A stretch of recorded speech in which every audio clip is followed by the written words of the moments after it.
body, speech, and mind held in perfect oneness. I send my heart along with the sound of the bell.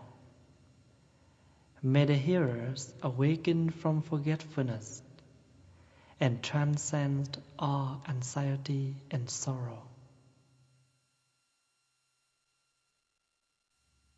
Ba nghiệp lắng thanh tịnh, gửi lòng theo tiếng chuông. Nguyện người nghe tỉnh thức, vượt thoát nẻo đau buồn.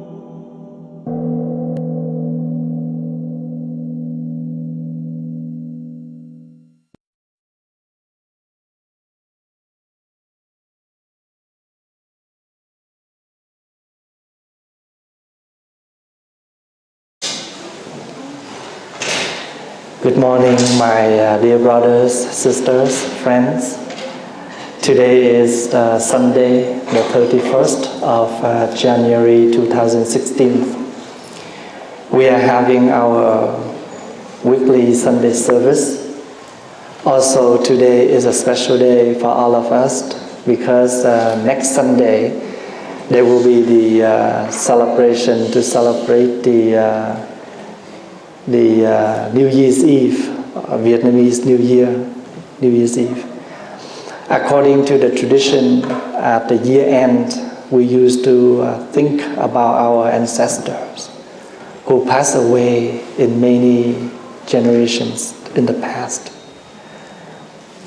We organize a ceremony to commemorate them because we always realize that the trees without roots, the trees cannot survive.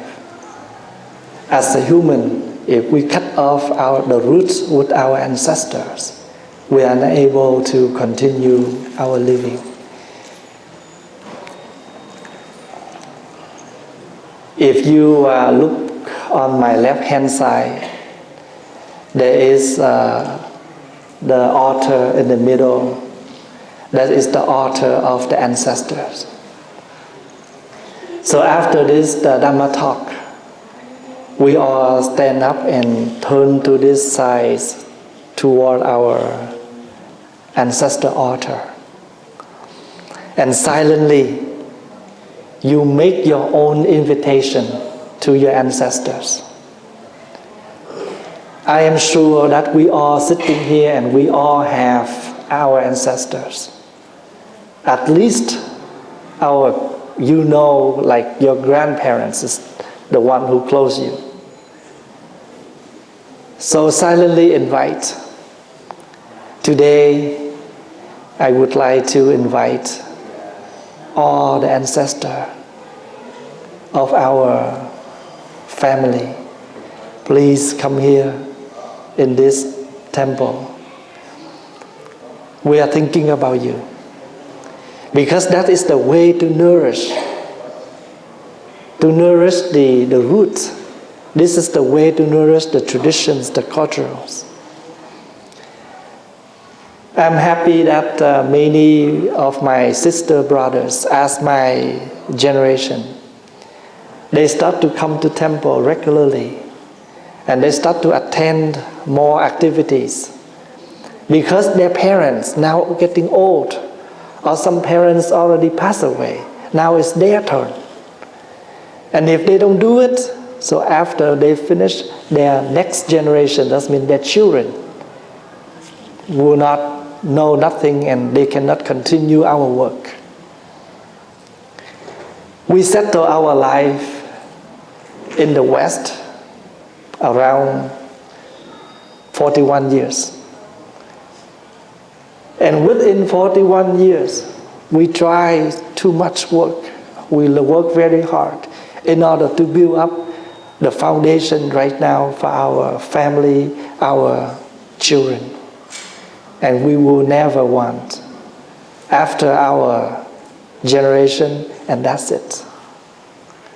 So our responsibility is try to make the effort to do something, to show and to continue our roots, to continue for the next generation. So in Buddhist term, we call it offering. I offer you this, I offer you that. And even you bring something to the temple, you say, I would like to offer to the temple. We offer this to the monk. Even you bring the food on the altar, you say, I offer to my ancestor. So the word offer here is not only mean you bring something to someone, but that is the way to support for that person. Let's say in our daily life, we may offer a lot of food for our kids, for our loved one, but we're only able to nourish their physical health, but we're unable to nourish their mentally health. Because the way we talk to them, we may suffer them. The way we treat them, the way we behave, may hurt them a lot. And that is not a fully offering. So every time when you say something to your loved one, and you always remember, this is also a kind of food to nourish their heart, their mind. Sometimes they live with us, but they so suffer. They have good food, but they don't have the good environment to live. And this is the most suffering one. You may have less food, but you rather to have a happy family. And the happy family is not only the idea, it's not only a wish, it's not only a hope, but it is a reality that we're able to do it. And one person cannot make it possible. So the parents need to work together, the children need to work together in order to build up, to make that house, to make that family be strong in their happiness, because they want to construct. To construct something, we need to take time. To destruct something easily. If we want to build up something, we need to take a lot of time, a lot of plan, a lot of work, a lot of effort. But if we want to damage something, we want to destroy something, very easily.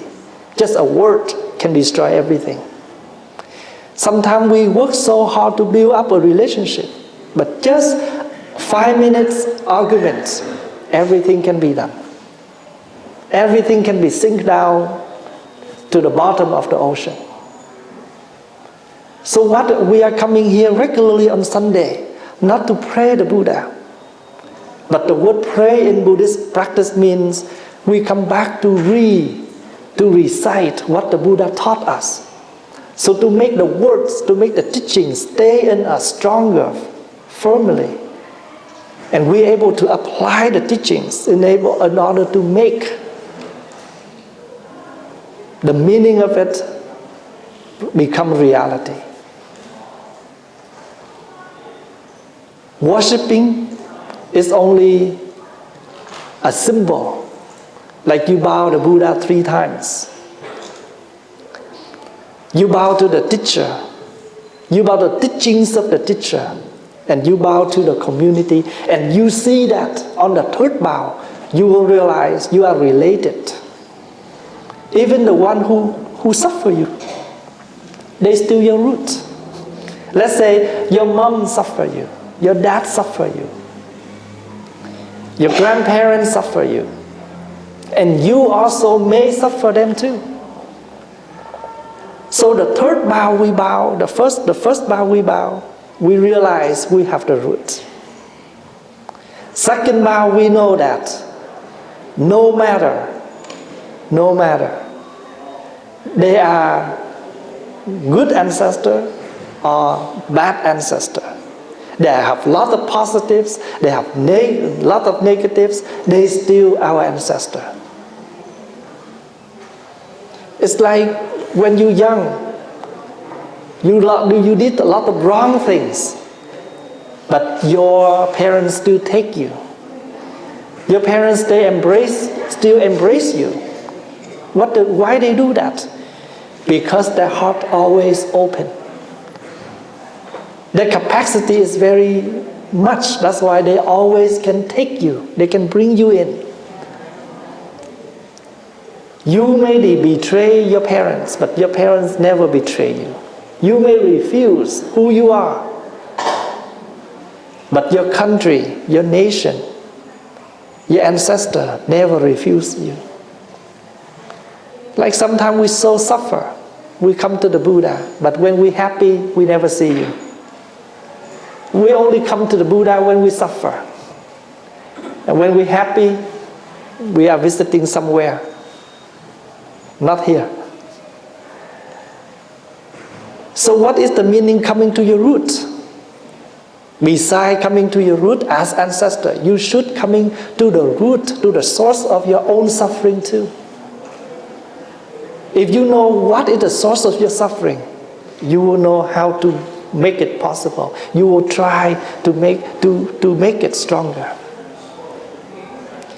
Suffering is the truth of this life. Practicing Buddhism is in order to recognize the truth of this life, in order to make this truth, even the suffering, to become happiness. If it's already happiness, we will learn to make it more happiness. We were not there to make the percent, the degree of happiness to reduce, but we know how to make it increase instead of decrease. So we are coming here to learn the technique, to learn the art, how to make things stronger, and how to reduce things, how to reduce suffering, how to increase happiness. If we're able to realize, you can see that in the West, we celebrate birthday. But birthday will be end, will be finished if that person is no longer live. But in Asian, we celebrate the death date, the day that person passed away. Why? Because if that person passed away, you don't see that person often. You easily forgot them. So that's why at least once a year, you remember that date, you come back to think about that person. So that means if something you put it aside, you don't see it often, you forgot totally. So once a while, you come back to think about them. That's why we have the altar at the back hall. And we place all the pictures. So when you come to the temple, you pass by there, oh, this is my grandma, this is my grandpa, this is my parents. So you remember, you never cut yourself away from them. And you know that how your mom teach you, how your dad teach you. And you will continue these teachings. You will repeat, you will transmit these teachings to your next generation. And this is how we celebrate. In our Asian tradition, when we celebrate something like this, it's not only a ceremony, but it is a time, a chance to remind us on the practice. No matter what you believe in God, in Jesus, in Buddha, we all have parents. We all have ancestors. So without our parents, we are not here. And if we are not here, then how can we know this is the Buddha to respect? How do we know this is Jesus to respect? So we cannot live without ancestors. Sometimes, you angry, you get upset with your parents. You may turn away from them for years, but they never forget you. One day, you regret what you have done, you come back, or one day you need their help, you call them, they're always available for you. I remember there was a monk who ordained when he was only 10 years old. And at the age of 60 years old, he thought about his parents and he said, even I travel all of this planet, I still cannot meet any love the same as my parents' love. Why? Because the love of the parents, no condition, no purpose. You can reflect all different kind of love. They always have a deal. You love someone, you continue to love that person because that person returns your love, responds your love. If they don't respond your love, what happened? You forget them right away. Most of the love in this life have a purpose, have a deal. It's always a deal. You give me this, that's why I give you back. But parents, ancestors, they love unconditional. Anytime we need them, they're always there.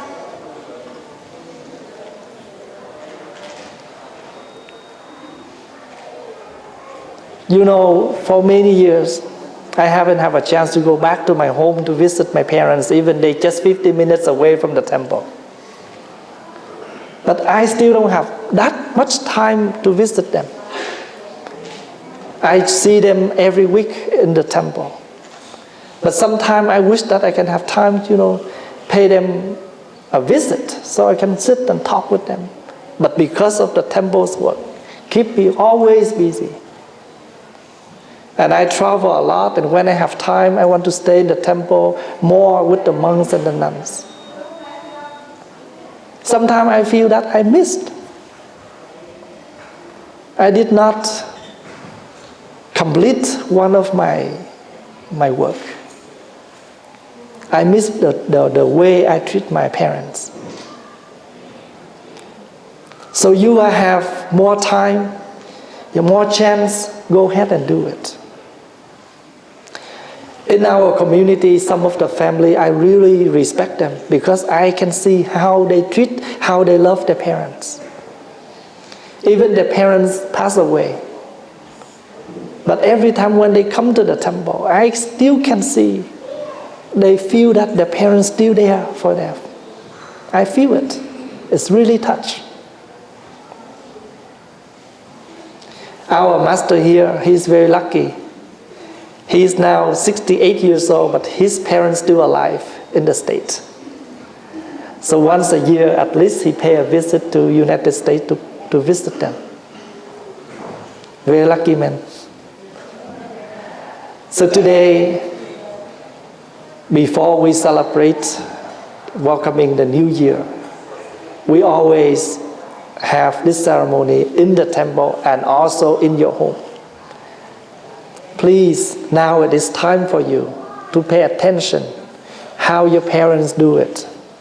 Keep in mind, take some pictures.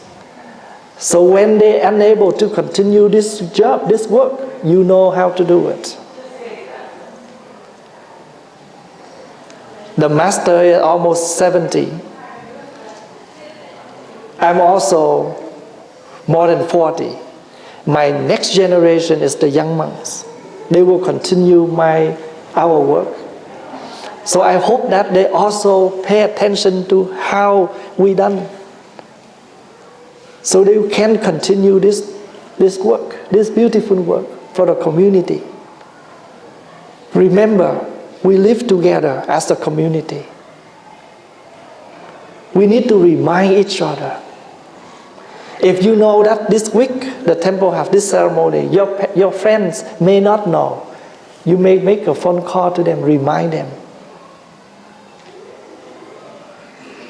So this is how we support each other. So birth date can be done after, if that person died, no more birthday. But the day that person passed away, always remember. Even the day is our birth date, we still think of the parents because that day we were born. But the mother, she has to accept a lot of pain in order to deliver us.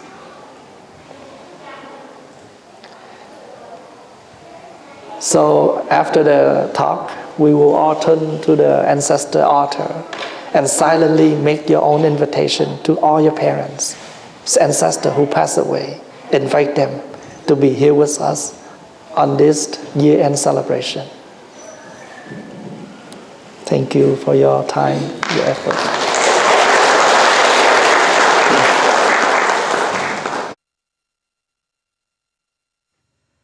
Body, speech, and mind held in perfect oneness. I send my heart along with the sound of the bell. May the hearers awaken from forgetfulness and transcend all anxiety and sorrow. Ba nghìn